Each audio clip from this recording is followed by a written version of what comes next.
Game Trailers, Game of the Year Awards 2008.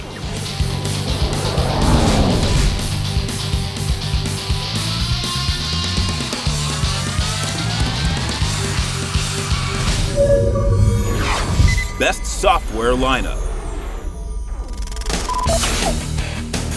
If the heart of a platform is a box full of wires, transistors, and chips, its soul is the software that runs on it.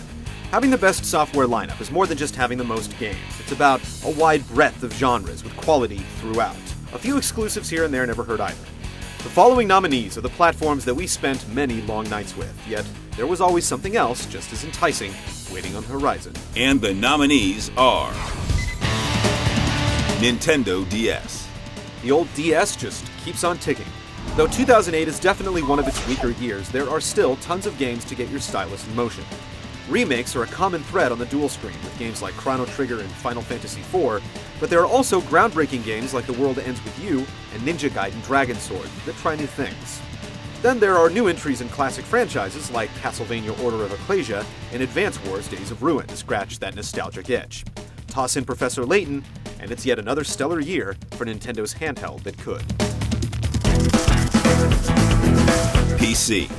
The industry's oldest platform hasn't fallen off in 2008. Along with getting great console ports like Mass Effect, Dead Space, and Grand Theft Auto 4, it also features superior versions of Fallout 3, Far Cry 2, and Left 4 Dead. And then there are PC-specific releases like Wrath of the Lich King, Sins of the Solar Empire, Warhammer Online, Crisis Warhead, and Will Wright's Evolution Opus Spore. Many contend that the PC is always dying a slow death, but it sprung to life in 2008. PlayStation 3. This is the year that the PlayStation 3 finally created its own identity. In addition to getting the same third-party love that the Xbox 360 typically enjoys, the exclusives for the platform are truly incredible. Metal Gear Solid 4, Resistance 2, Little Big Planet, Warhawk, MLB 08 The Show, MotorStorm, the list goes on and on. When you factor in a little game called BioShock, finally released for the platform, you can't fault the PS3 in 08. Nintendo Wii. If you look at the latter half of 2008, the software lineup for the Wii isn't exactly encouraging. The release calendar was definitely front-loaded though, with stellar releases like Super Smash Bros. Brawl, Okami, and Boom Blocks getting things off to a great start. The latter half of the year features DLC darling World of Goo, the 8-bit renaissance of Mega Man 9, Suda51's Twisted No More Heroes, and the quirky yet original The Blob. It doesn't have as many AAA exclusives as the competition, but the lineup is undeniably solid. Xbox 360. Last year's winner has had yet another incredible run of releases in 08. Of course, all the big third-party games are rocking on Microsoft's white box, but it's the exclusives that really turn the key. Apparently, good things come in twos. Gears of War 2, Fable 2, and Ninja Gaiden 2 highlight a lineup that has kept players of all types plugged in. The console-exclusive Left 4 Dead and smaller yet potent releases like Res HD and the rest of Xbox Live Arcade make the 360 a contender once again.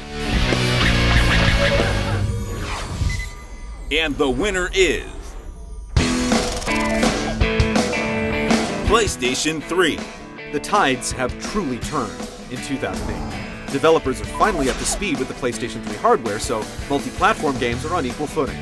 Then you have to look at the exclusives for each console, and when stacking up the PS3 only releases against those of the 360, there's really no contest in quality or quantity. Little Big Planet will change the face of games forever. Metal Gear Solid 4 delivers on all fronts, and even lower-profile games like MLB 08 The Show are the best in their respective genres. PSN has also come into its own this year, and then there's Resistance 2's incredible online play. As many people thought last year, 2008 is undoubtedly the year of the PlayStation 3.